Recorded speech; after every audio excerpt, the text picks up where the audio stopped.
e trasuto un Jack. L'altro giorno è trasuto un Jack dentro la casa mia. Dicono che porta fortuna, sì, ma io so solo che per campare mangia l'overe e moschilla. Si trasuta dentro la vita mia senza permesso, senza scuse di si piazzata dentro il cuore mio e con fare impertinente fai pure la padrona. Ma dove stiva? Ma sai che hai fatto sciogliere un coppo e scalo cuore mio? Quante sonno ha già perduto.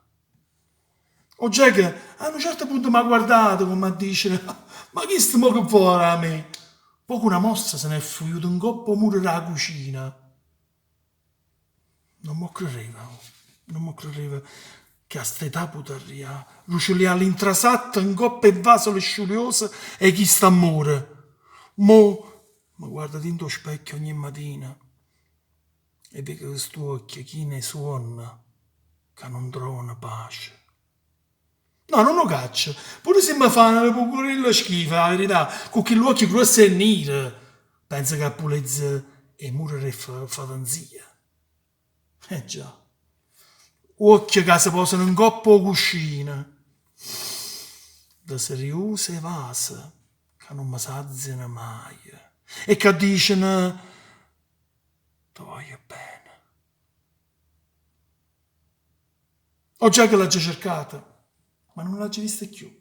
Ma quando campano già una settimana, un mese? E chi lo sa?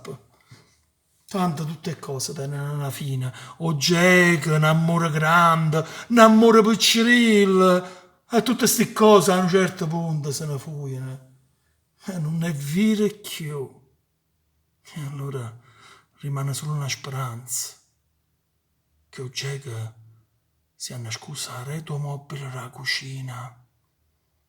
E come per l'amore, mi accompagna a ria per tutta la vita.